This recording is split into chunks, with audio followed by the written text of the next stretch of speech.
Bonjour, bienvenue sur cette nouvelle vidéo de ma chaîne YouTube Je deviens médium. Je rappelle qu'il y a aussi un blog qui s'appelle jedeviensmedium.fr et que j'ai publié plusieurs ouvrages dont Comment aider votre enfant médium qui est ici et Libérer le médium qui est en vous. Et dans la barre d'infos, sous chacune de mes vidéos, je présente tout mon travail et de quelle manière je peux vous aider si vous êtes en plein questionnement par rapport à votre médiumnité. Voilà. Aujourd'hui, on va parler de ce que j'appelle le tourisme médiumnique, quoi. Enfin, le tourisme spirituel, le tourisme ésotérique. C'est un truc, comment dire, ça me dérange. Ça me dérange parce que je comprends pas la démarche en fait. Voilà. J'arrive à comprendre pourquoi certaines personnes sont comme ça, mais c'est quand même un peu étranger à mon mode de fonctionnement, donc c'est vrai que c'est bizarre. Alors qu'est-ce que j'appelle le tourisme médiumnique, spirituel, ésotérique? En fait, ce sont des personnes qui passent de médium en médium pour commander des consultations avec des défunts. Soit c'est le même défunt qui est contacté par plusieurs médiums. Il y a des gens qui sont vraiment accros à ça, quoi. Donc en une même année, quoi. Soit c'est des gens qui font des guidances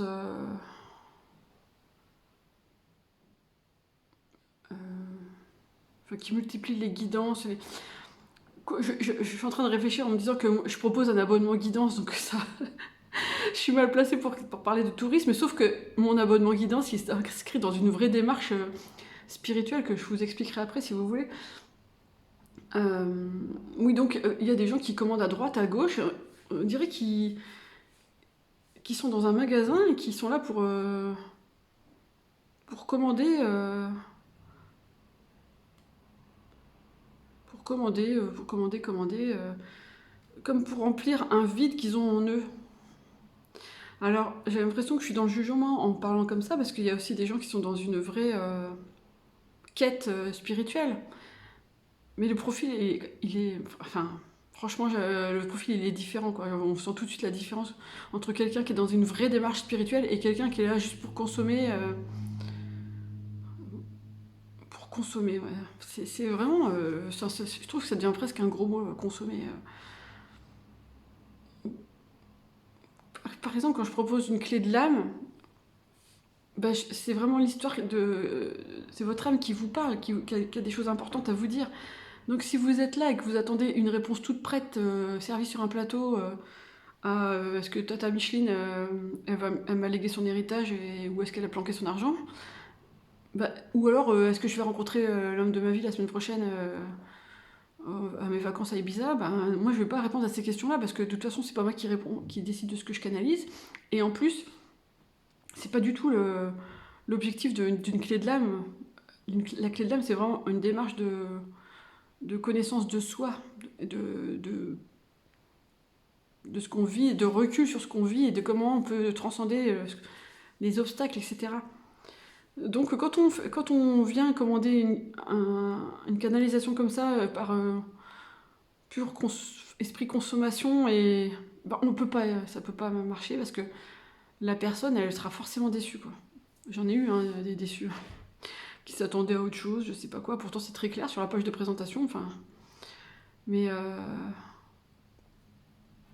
quand on attend des réponses toutes... Moi, voilà, ce que j'appelle la consommation, c'est attendre des réponses toutes prêtes. On appuie sur un bouton et puis on paye et puis on a la réponse toute prête. Mais non, ça marche pas comme ça. La spiritualité, la médiumnité, ça marche pas comme ça. Et heureusement, parce que la spiritualité, c'est un travail sur soi, c'est un travail d'évolution, de compréhension de qui on est et de ce qu'on est venu faire sur cette terre.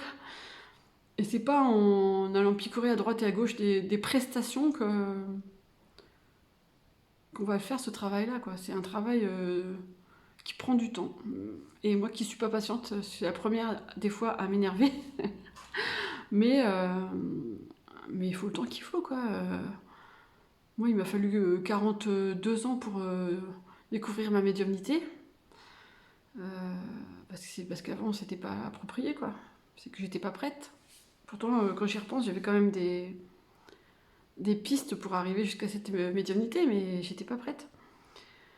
Et donc, commander des prestations sans savoir dans quel état d'esprit on le fait, dans quelle démarche on le fait, juste par curiosité, parce que machin il nous a dit que c'était génial et qu'on veut faire pareil, mais qu'on sait pas trop pourquoi, bah, c'est pas vraiment la meilleure idée, quoi. C'est. J'ai l'impression que je suis pas claire dans ma vidéo. C'est. Je sais pas si vous comprenez ce que je veux dire, j'espère. Parce que j'ai l'impression d'être dans le jugement, alors que je veux pas être dans le jugement. C'est juste que ce que je veux dire, c'est que c'est pas parce que. Enfin, la spiritualité et la médiumnité, c'est pas un truc qu'on fait pour s'amuser ou pour imiter une copine ou un copain, ou parce que quelqu'un nous a dit qu'on devrait essayer. Non, c'est pas ça. C'est un appel du cœur, un appel de l'âme, et on sent qu'on a des choses à explorer, et on a envie de comprendre ce qui nous bloque, on a envie de comprendre qu'est-ce qu'on est venu faire sur cette planète, sur cette terre, à cette époque-là spéciale. Enfin, toutes les époques sont spéciales, je pense. Et donc voilà, donc quand on est dans un esprit de consommateur, on passe complètement à côté de ça, et c'est dommage, c'est vraiment dommage. Donc moi j'aimerais bien que les gens qui sont dans cet état d'esprit-là, déjà reconnaissent qu'ils le sont. Et déjà en reconnaissant qu'ils le sont, je pense que vous faites un grand pas justement dans votre évolution, dans votre cheminement spirituel, parce que vous vous rendez compte, vous prenez du recul sur qui vous êtes et ce que vous entreprenez. Et voilà, en tout cas, moi, je suis pas une médium facile. Il y a les filles faciles, il y a les médiums faciles, quoi. Je suis pas une médium facile, c'est pas la peine de me contacter pour faire des voyances ou pour des trucs de la vie de tous les jours. Je suis pas terre à terre, en fait. C'est marrant parce que dans la vie de tous les jours, je suis terre à terre. Je suis bien ancrée dans le monde matériel, on va dire. Mais en même temps, dans ce que je canalise, ça plane, quoi. Ça, c'est des énergies de lumière qui nous tirent vers le haut, qui viennent jusqu'à nous pour nous tirer vers le haut. Donc ce serait presque je dirais pas les insulter, mais ne pas leur rendre honneur que d'y aller juste par curiosité ou pour vouloir consommer, quoi. Ouais. C'est comme tous les livres qui sortent, tous les oracles, etc. C'est super parce que ça donne plein de choses à lire. Mais on doit aussi reconnaître que ça sort parce qu'il y a un marché, un marché de consommation de tout ce qui est exotérique. Et que forcément, dans tout le tas, il y a beaucoup de gens qui sont pas dans une démarche spirituelle. Mais je les juge pas parce que on a complètement déconnecté la médiumnité, la voyance de la spiritualité, je trouve.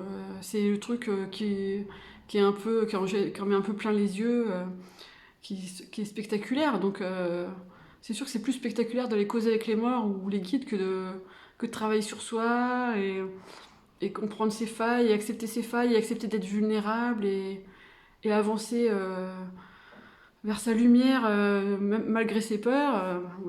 Voilà. C'est plus marrant, entre guillemets, de causer avec les défunts. Enfin, marrant, je sais pas si on peut dire marrant, mais c'est plus spectaculaire, ouais. Ou avec ses guides, que d'essayer de comprendre qui on est, quoi. Mais les guides, ils sont toujours là dans une démarche de nous aider à mieux nous connaître. Et eux non plus, je pense que le côté consommation, ça les intéresse pas, quoi. C'est pour ça que certaines fois, des personnes sont déçues parce que elles attendent des réponses absolument, absolument sur une question, sauf que c'est pas c'est pas cette question-là qu'elles doivent se poser. Et les guides, ils répondent pas à ces questions, ils répondent, ils lui montrent un autre chemin. Et la personne, elle est pas forcément prête à l'entendre parce qu'elle n'était pas dans cette démarche, et ça viendra plus tard. Et voilà, je sais pas, cette vidéo, j'espère que c'est pas trop fouillis, que vous avez quand même compris à peu près ce que je voulais dire. Parce que parce que c'est important. Voilà, bah, je vous remercie d'être allé jusqu'au bout. Bravo, parce que je crois que je vous ai peut-être embrouillé un peu le cerveau avec, avec mon discours un peu décousu. Mais je pense que l'essentiel y est aussi quand même, donc c'est le plus important. Alors je vous dis à la semaine prochaine pour une nouvelle vidéo. Ciao!